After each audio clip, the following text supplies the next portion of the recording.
We set a new contract deadline for May the 1st, 2028. We want a general strike. We want everybody walking out just like they do in other countries. Coming off the UAW's massive contract negotiations and win, you have Shawn Fain, the head of the United Auto Workers, coming out in support of a general strike, something that would be incredibly difficult to do at the moment, something that workers would need to organize toward. But nonetheless, to have a leader like Shawn Fain put that on the map is a big deal. And that's just one of the several national policy objectives that Shawn Fain outlined in his speech at the UAW Community Action Program conference. This is also known as CAP. Now we'll get to the other national policy issues that he wanted to draw attention to in just a bit. But first, if you're wondering why he chose May 1st of 2028, well, as some of you know, May 1st, of course, is May Day or International Workers' Day. Essentially, it's a worldwide holiday celebrating workers and the labor movement. It's also worth noting that 2028 is an election year, which is especially relevant because so much of Fain's speech was focused on national policies. So let's hear him promise to make the government guarantee retirement benefits if corporations refuse to do it.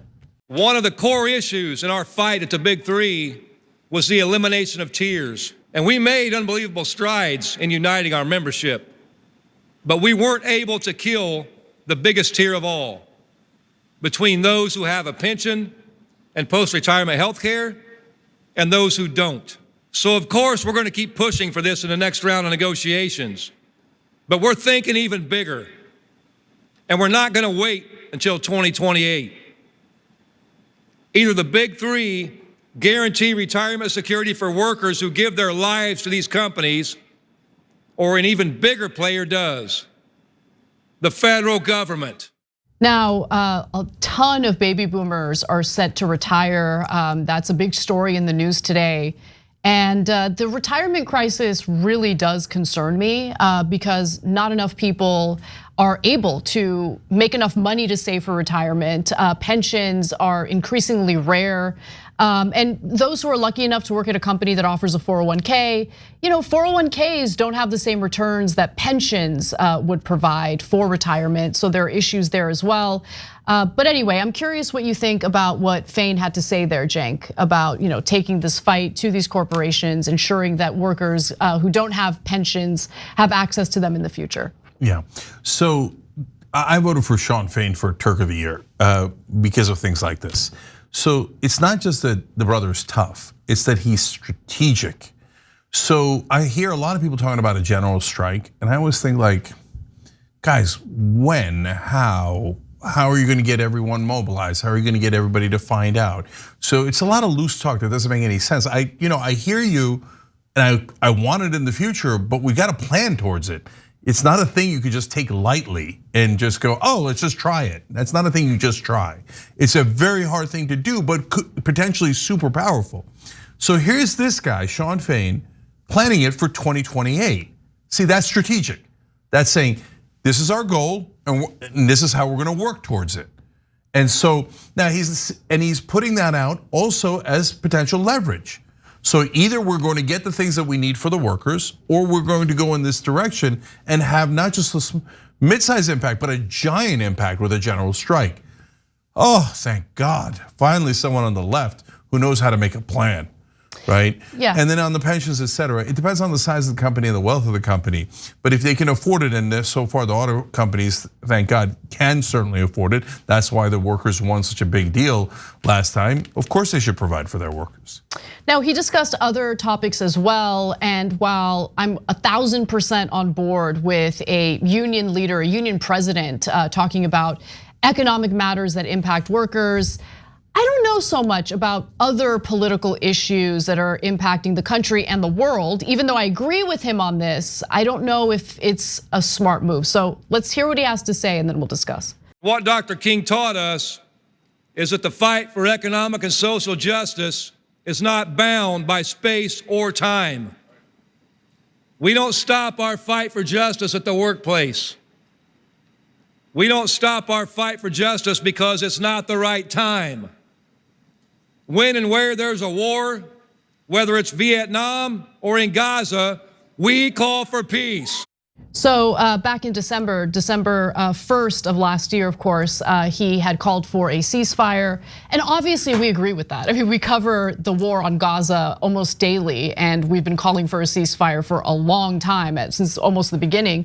But the reason why I say I don't know if I agree with unions getting involved with like these types of political issues is because you do need workers, like you need a broad coalition of people for this to work, right? And when you start veering into other matters, that's where divisions might start to build. And I get worried about that. I don't know, maybe I'm wrong. What do you think? Well, I got something else out of it. So he's talking about a ceasefire and foreign policy. And earlier he said about the pensions, if the companies don't do something bigger, the government should do it. That sounds like he's warming up for politics. I know. Yeah, which by the way, I would welcome. I think that would be great. Are you kidding me? Yeah. I haven't been excited about a potential candidate for something in a long time. Like I would be super, like, I hope he is actually considering it. Because I think he's a great leader and he's a fighter. That's what's exciting about him.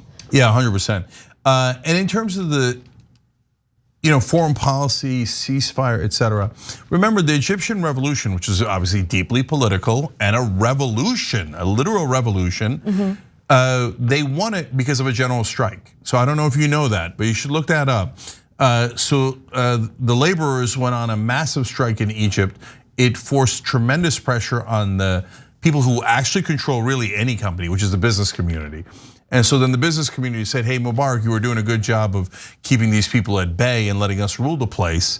But now you become a problem for our profits, and they remove Mubarak. So a general strike and politics totally intersected there. Yeah. So it's not unprecedented at all. Yeah, and look, again, the only concern I have, even though I agree with the overall message, is that it could create divisions among the union members, right? Because I would be shocked if every union member agreed with calling for a ceasefire. And what makes these unions powerful is that the workers work together, right? They're all in it together. Anyway, moving on, I want to go to one final video because he promised that no politician will earn the union's endorsement unless they support working people. So let's take a look at that portion of his speech. We have to take what we've learned in organizing and bargaining. We have to take the issues that matter to the working class and poor. And we have to make our political leaders stand up with us. Our message in doing this is simple. Support our cause or you will not get our endorsement. I mean, enough said. I think that makes all the sense in the world. And there's some rumors swirling about how he might be set to endorse Biden. That hasn't happened yet. We'll see what happens. Yeah, look, two things about that. They met with most of the Democratic nominees, including Marianne Williamson. So they're being very smart and strategic about, hey, nothing's guaranteed. We're gonna talk to everybody, okay? And that's how you build up leverage and use your leverage to get what you want. And you might think that this is all obvious, especially if you're representing workers, that you use that leverage to get what you want, right? But union leaders for the last 20, 30, 40 years haven't done that at all. They just go, oh, who's the Democratic leadership? We just give you our endorsement right away. We don't want anything. Oh yeah, just pretend that you're for the PRO Act or whatever, but you don't never have to do it, don't worry. And they never did. Obama never did, Biden never did, Clinton never did. And the schmucks who ran the unions were like, oh yes, sir, absolutely, sir. We give you everything, sir. No, you don't have to give us anything back. So to see a union leader go, no, we give you something when you give us something. Oh, such a relief. It is a relief. Again, he's a fighter. He won major gains for the auto workers and the big three. And he deserves all the credit for that. And I hope he keeps up the fight because once that fight dies down, that's when he loses support and faith, not only among the workers who are unionized under his leadership, but also among everyone else who's watching how successful he's been and feel inspired by it. Hey, thanks for watching that video. We really appreciate it, guys. And we appreciate it if you become members because that allows us to be independent, honest, progressive, all the things that you don't get from corporate media. And all of that is because of you guys. Hit the join button below and become one of us, become a Young Turk.